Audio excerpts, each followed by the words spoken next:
बाकी मुझे कमेंट में लिख के बताना आप किस तरीके से पढ़ रहे हो, आप स्मार्टली स्टडी कर रहे हो या आप हार्डवर्क कर रहे हो। हेलो दोस्तों, स्वागत है आपका फिर से मेरे यूट्यूब चैनल पर।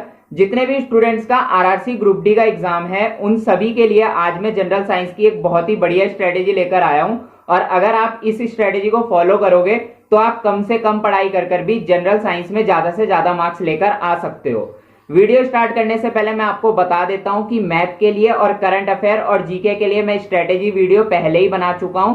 अगर आपने वो वीडियो नहीं देखी है तो उसका लिंक डिस्क्रिप्शन में, वो वीडियो जाके देख लेना। तो अब स्टार्ट करते हैं अपनी जनरल साइंस की स्ट्रेटेजी। जनरल साइंस अपने आप में एक बहुत बड़ा सब्जेक्ट है। इसके अंदर तीन चीजें आती है, फिजिक्स, केमिस्ट्री और बायोलॉजी। अगर आप सिर्फ फिजिक्स को पूरा डिटेल में पढ़ने की कोशिश करोगे तो कम से कम आपको 3 से 4 महीने तो लग ही जाएंगे। और आपको तो 3 महीने के अंदर फिजिक्स, केमिस्ट्री, बायोलॉजी तीनों चीजें पढ़नी है। तो यार डीपली पढ़कर काम नहीं बनेगा, हमें थोड़ा अपना दिमाग यूज करना पड़ेगा।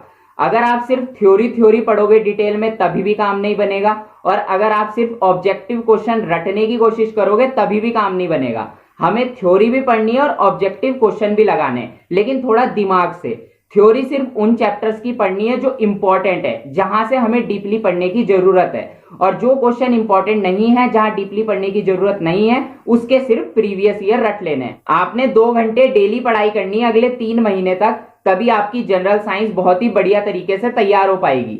2 घंटे में से 1.5 घंटे आप पढ़ाई करोगे और आधा घंटा आप वो सारी चीजें रिवाइज करोगे जो आपने पिछले 1.5 घंटे में पढ़ा है, ताकि आप पढ़ते भी रहो और साथ साथ रिवाइज भी करते रहो, ताकि आप चीजों को भूलो ना। अब देखो 3 चीजें आएगी जनरल साइंस में, physics, chemistry, biology.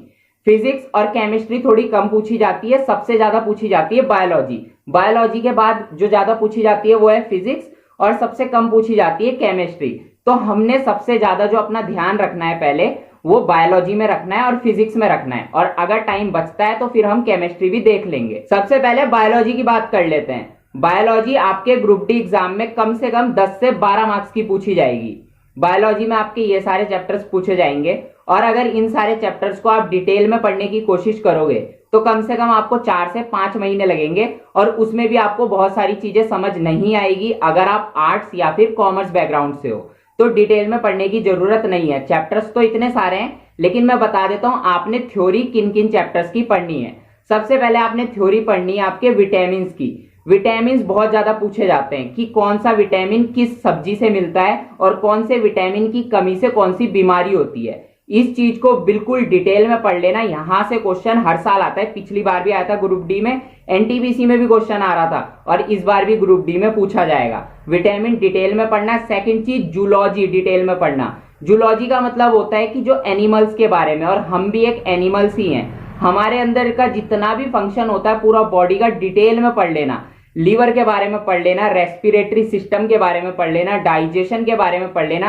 A to Z अपने शरीर का आपको हर एक चीज पता होनी चाहिए। फिर आ जाता है आपका ब्लड ग्रुप। ब्लड ग्रुप से बहुत सारे क्वेश्चंस पूछे जाते हैं। क्वेश्चन डायरेक्टली आ जाता है कि कितने तरीके के ब्लड ग्रुप होते हैं, ऐसा कौन सा ब्लड ग्रुप है जो किसी से भी ब्लड ले सकता है या किसी को भी ब्लड दे सकता है। तो ये सारे क्वेश्चन आपको डिटेल में पढ़ने पड़ेंगे। इसकी थोड़ी थ्योरी पढ़ लेना इन 3 चैप्टर्स की। और अगर मैं बुक की बात करूं तो बुक आप फॉलो कर सकते हो ल्यूसेंट की जनरल साइंस की थ्योरी वाली और ल्यूसेंट की जनरल साइंस की ऑब्जेक्टिव वाली। ये दोनों बुक अगर आपके पास है तो बहुत है। अगर ये बुक आपके पास नहीं है तो यूट्यूब चैनल्स और प्रीवियस ईयर क्वेश्चन से पढ़कर भी जनरल साइंस में 25 में से कम 20 से 22 मार्क्स लाए जा सकते हैं। मैं भी लेकर आया था 2018 में, तो आप भी ला सकते हो। जब आप इन चैप्टर्स को डिटेल में पढ़ लोगे, उसके बाद आपने प्रीवियस ईयर क्वेश्चन पेपर उठा लेने हैं। जो 2018 में ग्रुप डी का एग्जाम हुआ था, एएलपी का एग्जाम हुआ था, और जो अभी आपका एनटीपीसी सीबीटी 1 हुआ है 2021 में, इन तीनों के क्वेश्चन पेपर उठा लेना। उसमें जितने भी क्वेश्चन इन चैप्टर से आए होंगे उनको याद कर लेना।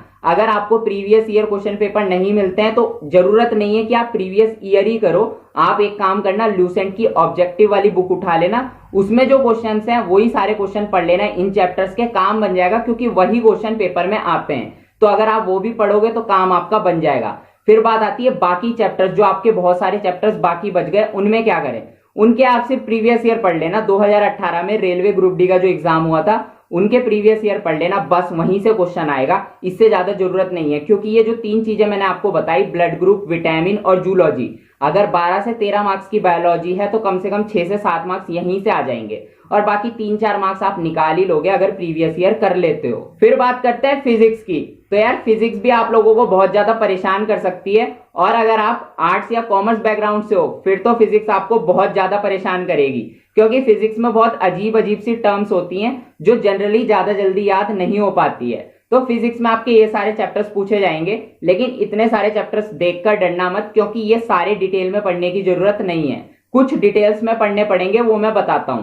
सबसे पहले यूनिट्स एंड मेजरमेंट, इसे डिटेल में पढ़ लेना, क्योंकि एसआई यूनिट बहुत ज्यादा पूछी जाती है आपके एग्जाम में। कभी वो फोर्स की एसआई यूनिट पूछ लेगा, कभी वो पूछ लेगा वर्क की एसआई यूनिट, कभी पूछ लेगा करंट की एसआई यूनिट। तो जितनी भी एसआई यूनिट्स होती हैं या फिर जितनी भी एसआई यूनिट्स आपके प्रीवियस ईयर में आई होगी वो भी पढ़ लोगे तो आपका काम बन जाएगा। फिर आता है आपका मेजरमेंट। मेजरमेंट का मतलब होता है मापना। मापना मतलब वजन, वेट को कैसे मापा जाता है, किलोग्राम में मापा जाता है। तो ऐसे जो मापने वाली चीजें हैं वो पढ़ लेना, वहां से भी पूछा जाता है। फिर आते हैं आपके इंस्ट्रूमेंट। इंस्ट्रूमेंट मतलब मापने वाली चीजें कौन कौन सी होती है। अब वेट को मापा तो जाता है किलोग्राम में, लेकिन वेट को मापने वाला इंस्ट्रूमेंट क्या कहलाता है, तो इस तरीके के इंस्ट्रूमेंट के नाम आ जाते हैं। पूछ लेगा करंट को किस इंस्ट्रूमेंट से नापते हैं, या फिर आपका वोल्टेज को किस इंस्ट्रूमेंट से मापते हैं। तो सारे इंस्ट्रूमेंट याद कर लेना, प्रीवियस ईयर वाले भी पढ़ लोगे तो काम बन जाएगा। फिर आते हैं आपके न्यूटन के लॉज।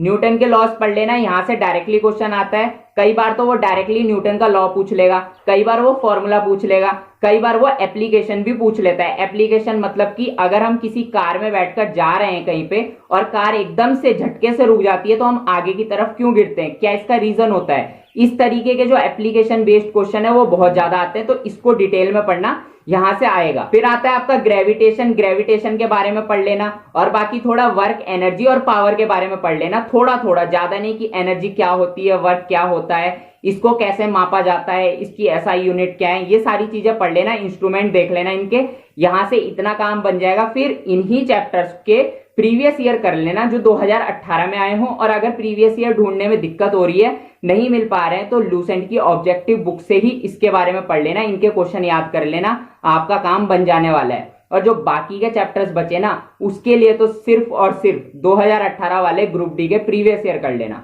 वहीं से क्वेश्चन बनेगा, कहीं और से नहीं बनने वाला। बार बार कह रहा हूं, स्मार्टली पढ़ना, ज्यादा अच्छे मार्क्स आएंगे। फिर आ जाती है यार आपकी केमिस्ट्री, और केमिस्ट्री भी आपको बहुत ज्यादा परेशान कर सकती है, क्योंकि केमिस्ट्री में तो सारी ही चीजें अजीब है, अजीब अजीब इसमें केमिकल फॉर्मूले होते हैं, केमिकल नेम होते हैं, बहुत ही डिफिकल्ट होता है याद करने में। तो केमिस्ट्री में आपके ये सारे चैप्टर्स पूछे जाएंगे, लेकिन टेंशन नहीं लेनी है, ये सारे चैप्टर डिटेल में नहीं पढ़ने हैं। सबसे पहले डिटेल में पढ़ना है पीरियोडिक टेबल। पीरियोडिक टेबल तो छोड़ मत देना, वरना अपने पैर पे कुल्हाड़ी मार लोगे, क्योंकि आपके ग्रुप डी एग्जाम में 2 से 3 मार्क्स का पीरियोडिक टेबल आएगा। तो सोच लो फिर कितना ज्यादा इंपॉर्टेंट है पीरियोडिक टेबल डिटेल में पढ़ना। और पीरियोडिक टेबल को डिटेल में पढ़ने का बेस्ट तरीका है कि यूट्यूब से लेक्चर देखो, वहां से पढ़ो। सेकंड चीज आती है आपकी इलेक्ट्रॉन, प्रोटॉन, न्यूट्रॉन। इनके बारे में डिटेल में पढ़ना कि इलेक्ट्रॉन की खोज किसने की, प्रोटॉन की किसने करी, इलेक्ट्रॉन के ऊपर चार्ज नेगेटिव होता है या पॉजिटिव होता है, सारी चीजें डिटेल में पढ़ लेना, यहां से क्वेश्चन आता है।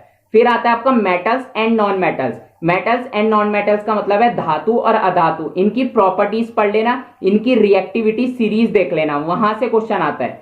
फिर आता है आपका एसिड, बेसिस एंड सॉल्ट, यहां से भी क्वेश्चन बनते हैं डायरेक्टली। एसिड में पूछ लेगा कि एसिड ब्लू लिटमस को रेड में बदलेगा या रेड को ब्लू में बदलेगा, तो एसिड, बेसिस, सॉल्ट के बारे में डायरेक्टली क्वेश्चन आएगा। फिर आता है आपका पीएच। पीएच से आपके ना कुछ शॉर्ट क्वेश्चन आ जाते हैं स्टैटिक टाइप के, कि जैसे कि हमारे ब्लड की पीएच वैल्यू कितनी होती है, हमारे टीथ की पीएच वैल्यू कितनी होती है, तो पीएच को भी थोड़ा डिटेल में देख लेना। बाकी आपको थोड़ा केमिकल फॉर्मूले याद करने पड़ेंगे कि वॉशिंग पाउडर का केमिकल फॉर्मूला क्या है, प्लास्टर ऑफ पेरिस का केमिकल फॉर्मूला क्या है, बेकिंग पाउडर का केमिकल फॉर्मूला क्या है। और इसके लिए आप प्रीवियस ईयर देख लेना, जितने भी केमिकल फॉर्मूले उसमें आए होंगे वहां से पढ़ लेना, या फिर लूसेंट की ऑब्जेक्टिव बुक में तो है ही, लेकिन उसमें बहुत सारे हैं और सारे इंपॉर्टेंट नहीं है, तो कुछ कुछ है इंपॉर्टेंट, वो आपको प्रीवियस ईयर में मिल जाएंगे, वही पढ़ना। बाकी जब इन चैप्टर्स को डिटेल में पढ़ लोगे तो इनके ऑब्जेक्टिव क्वेश्चन या तो लूसेंट की बुक से लगा लेना या प्रीवियस ईयर देख लेना, तो आपके ये चैप्टर्स भी खत्म हो जाएंगे। जो बाकी चैप्टर बचे उनके लिए तो सिर्फ और सिर्फ आरआरबी ग्रुप डी 2018 वाले क्वेश्चन लगाना।